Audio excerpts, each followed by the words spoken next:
Hi, Mark. I'm Alice, and my student number is 48. I am a junior, and now I'm going to read The Dangers of Willful Blindness. In the northwest corner of the United States, right up near the Canadian border, there's a little town called Libby, Montana, and it's surrounded by pine trees and lakes and just amazing wildlife and these enormous trees that spring up into the sky. And in there is a little town called Libby, which I visited, which feels kind of lonely, a little isolated. And in Libby, Montana, there's a rather unusual woman named Gayla Benefield. She always felt a little bit of an outsider, although she's been there almost all her life. A woman of Russian extraction, she told me when she went to school, she was the only girl who ever chose to do mechanical drawing. Later in life, she got a job going house to house reading utility meters, gas meters, electricity meters, and she was doing the work in the middle of the day. And one thing particularly caught her notice, which was in the middle of the day, she met a lot of men who were at home, middle-aged, late middle-aged, and a lot of them seemed to be in oxygen tanks. It struck her as strange. Then a few years later, her father died at the age of 59, 5 days before he was due to receive his pension. He'd been a miner. She thought he must just have been worn out by the work. But then a few years later, her mother died, and that seemed stranger still, because her mother came from a long line of people who just seemed to live forever. In fact, Gayla's uncle is still alive to this day, and learning how to walk. It didn't make sense that Gayla's mother should die so young. It was an anomaly, and she kept puzzling over anomalies. As she did, other ones came to mind. She remembered, for example, when her mother had broken a leg and went into the hospital, and she had a lot of x-rays, and 2 of them were leg x-rays, which made sense, but 6 of them were chest x-rays, which didn't. She puzzled and puzzled over every piece of her life and her parents' life, trying to understand what she was seeing. She thought about her town. The town had a vermiculite mine in it. Vermiculite was used for soil conditioners to make plants grow faster and better. Vermiculite was used to insulate slopes, huge amounts of it put under the roof to keep houses warm during the long Montana winters. Vermiculite was in the playground. It was in the football ground. It was in the skating rink. What she didn't learn until she started working this problem is vermiculite is a very toxic form of asbestos. When she figured out the puzzle, she started telling everyone she could what had happened, what had been done to her parents and to the people that she saw on oxygen tanks at home in the afternoon. But she was really amazed. She thought when everybody knows, they'll want to do something, but actually nobody wanted to know. In fact, she became so annoying as she kept insisting on telling this story to her neighbors, to her friends, to other people in the community, that eventually a bunch of them got together and they made a bumper sticker, which they proudly displayed on their cars, which say, "Yes, I'm from Libby, Montana. And no, I don't have asbestosis." But Gayla didn't stop. She kept doing research. The advent of the internet definitely helped her. She talked to anyone she could. She argued and argued. And finally she struck lucky when a researcher came through town studying the history of mines in the area. And she told him her story. And at first, of course, like everyone, he didn't believe her. But he went back to Seattle, and he did his own research, and he realized that she was right. So now she had an ally. Nevertheless, people still didn't want to know. They say things like, well, if it were really dangerous, someone would have told us. If that's really why everyone was dying, the doctors would have told us. Some of the guys used to very heavy jobs said, I don't want to be a victim. I can't possibly be a victim. And anyway, every industry has its accidents. But still Gala went on, and finally she succeeded in getting a federal agency to come to town and to screen the inhabitants of the town. 15,000 people. And what they discovered was that the town had a mortality rate 80 times higher than anywhere in the United States. That was in 2002, and even at that moment, no one raised their hands to say, Gala, look in the playground where your grandchildren are playing.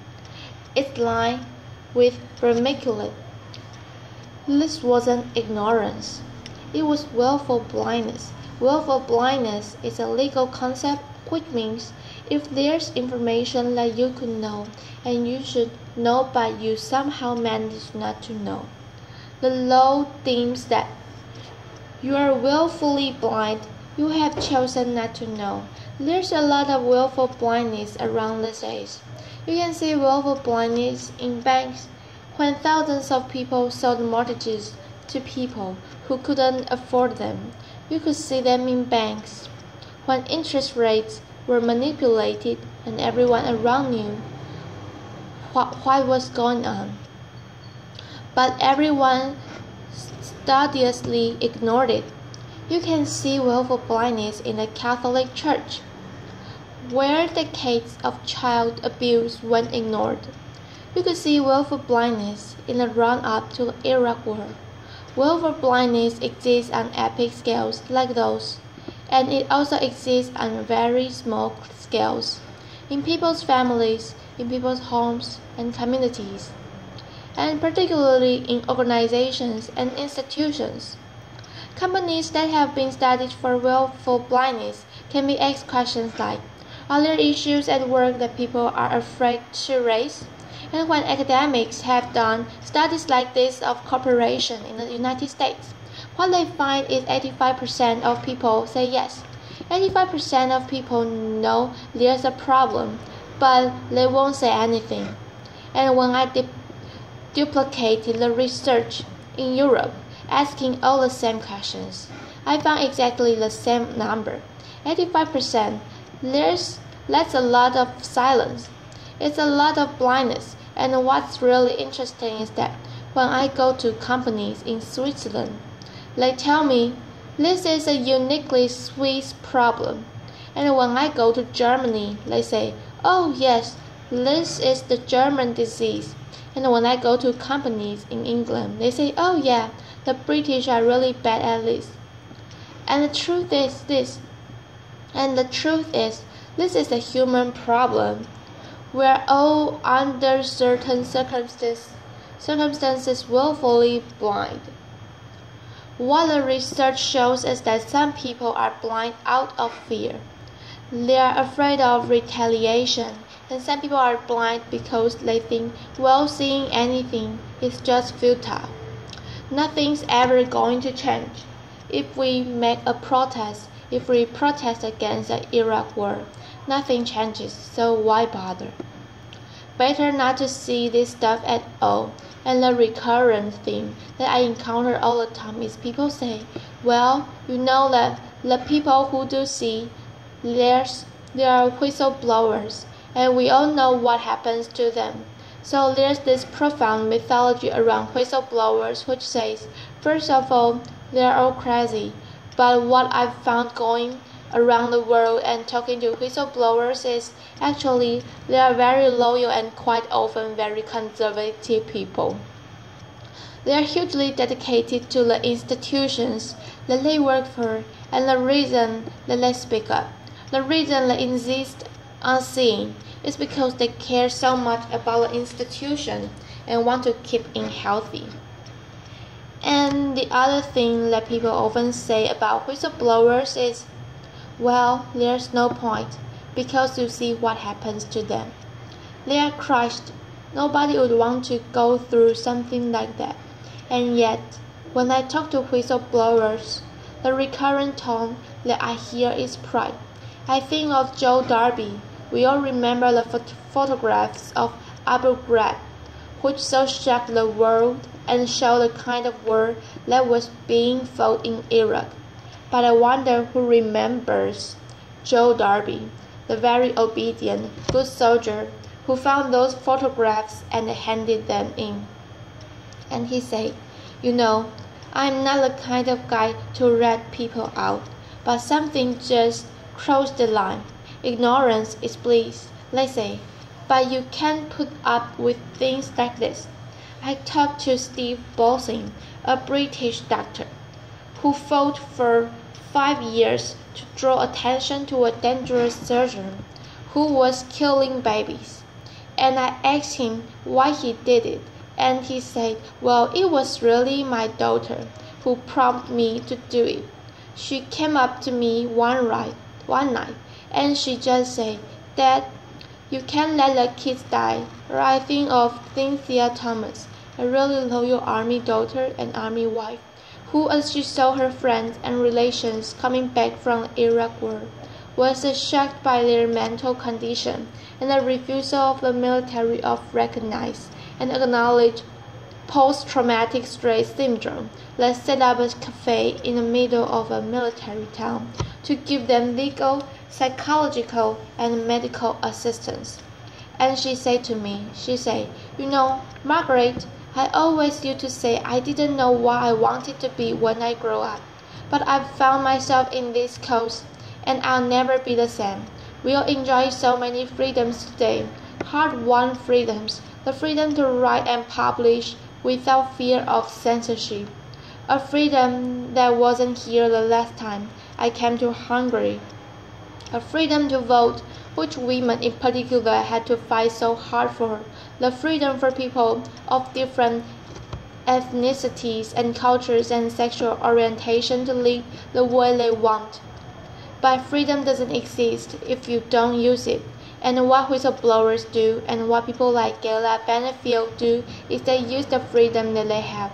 And what they're very prepared to do is recognize that yes, this is going to be an argument. And yes, I'm going to have a lot of rows with my neighbors and my colleagues and my friends. But I'm going to become very good at this conflict. I'm going to take on the naysayers because they'll make my argument better and stronger. I can collaborate with my opponents to become better at what I do. These are people of immense persistence, incredible patience, and an absolute determination not to be blind and not to be silent. When I went to Libby, Montana, I visited the asbestosis clinic that Gala Benefit brought into being, a place where at first some of the people who wanted help and needed medical attention went into the back door because they didn't want to acknowledge that she'd been right. I sat in a diner and I watched as trucks drove up and down the highway, carting away the earth out of gardens and replacing it with fresh, uncontaminated soil. I took my 12-year-old daughter with me because I really wanted her to meet Gala.